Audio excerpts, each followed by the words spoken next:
Welcome to SR media. AP రాజకీయాలు ఎప్పుడు రంజుగానే ఉంటాయి. విమర్శలు కూడా చాలా సెటైరికల్ గానే ఉంటాయి.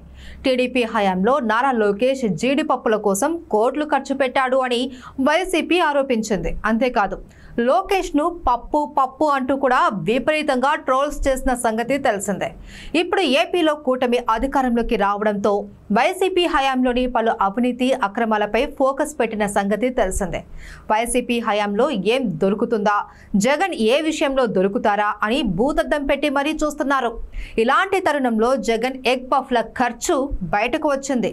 వైసీపీ హయాంలో తాడేపల్లి ప్యాలెస్ లో కేవలం ఎగ్ పఫ్ల కోసమే ఏకంగా 3.60 కోట్లు ప్రజాధనం ఖర్చు పెట్టినట్లు టీడీపీ ఆరోపిస్తోంది. దీంతో ఇప్పుడు ఈ వార్తలు సోషల్ మీడియాలో హల్చల్ చేస్తున్నాయి. అయితే ఈ అంశంపై సజ్జల రామకృష్ణారెడ్డిని మీడియా వివరణ కోరగా సమాధానం దాటవేయడం ఆసక్తికరంగా మారింది.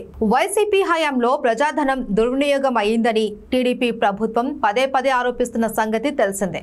అవినీతి అక్రమాలకు ప్రజాధనాన్ని దుబారాగా ఖర్చు చేశారని ఆరోపించారు. అంతేకాదు వైసీపీ అవినీతితో రాష్ట్రం మరో శ్రీలంక అయిపోయిందని టీడీపీ ఆరోపణలు చేసిన సంగతి తెలిసిందే. ఇప్పుడు కూటమి అధికారంలోకి వచ్చిన తర్వాత వైసీపీ హయాంలోని లెక్కలను బయటకు తీస్తుంది. ఇలా తవ్వి తీస్తున్న తవ్వకాలలో వింతలు విడ్డూరాలు ఒక్కొక్కటిగా బయటకు వస్తున్నాయి.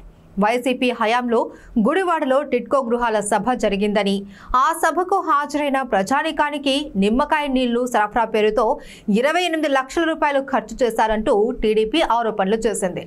ఫేక్ సభకు 28 లక్షలు నొక్కేసిన బాగోతం అంటూ వార్తలు హల్చల్ చేసిన సంగతి తెలిసిందే. ఇక తాజాగా మరో అంశాన్ని ఇప్పుడు టీడీపీ తెరపైకి తీసుకువచ్చింది. 2019 నుంచి 2024 మధ్య తాడేపల్లి క్యాంపు కార్యాలయంలో కేవలం ఎగ్ పఫ్ల కోసమే ఏకంగా 3.60 కోట్లు ప్రజాధనం ఖర్చు పెట్టారు అని టీడీపీ ఆరోపిస్తుంది. అంతేకాదు టీడీపీ జనసేన సోషల్ మీడియా కోడై కూస్తుంది. తాడేపల్లిలోని క్యాంపు కార్యాలయం అంటే వైసీపీ అధినేత వైఎస్ జగన్ సొంత నివాసం. సొంత ఇంటినే గత 5 ఏళ్లు సీఎం క్యాంపు కార్యాలయంగా జగన్ మార్చుకున్నారు. వందలాది మంది అధికారులు సిబ్బంది పనిచేసేవారు.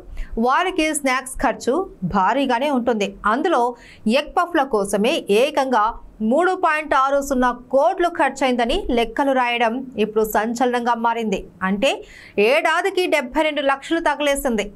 ఈ లెక్కన రోజుకు 20,000 ఖర్చుతో 993 ఎగ్ పఫ్లు వినియోగించారు అని లెక్కలు వేస్తుంది టీడీపీ సోషల్ మీడియా. అంటే 5 ఏళ్లలో మొత్తం 18 లక్షల ఎగ్ పఫ్లు హాంఫట్ అన్నమాట. అసలు పఫ్లకి ఇన్ని కోట్ల బిల్లులు పెట్టాలనే దిక్కుమాలిన ఆలోచన జగన్కి ఇచ్చిన గనుడు ఎవరో మరి. మినిమం కామన్ సెన్స్ కూడా లేకుండా పాలన జరిగింది అనటానికి ఇంతకన్నా ఉదాహరణ లేదనే చెప్పాలి. అసలు తమ సొమ్ము ఇలా బకాసురుల్లా మింగేశారు అని ప్రజలకు తెలిసి వారికి ఏమనాలో కూడా అర్థం కాని పరిస్థితి. రాష్ట్రం విడిపోయిన తర్వాత ఏపీ పేదరికంలో కొట్టుమిట్టాడుతుంది. ఇలాంటి సమయంలో రూపాయి కూడబెట్టి రాష్ట్రాన్ని ముందుకు నడపాల్సింది పోయి ఇలా దొరికిందంతా దోచుకునే సంస్కృతికి తెరలేపారు వైసీపీ నాయకులు అని రాజకీయ విశ్లేషకులు అభిప్రాయపడుతున్నారు.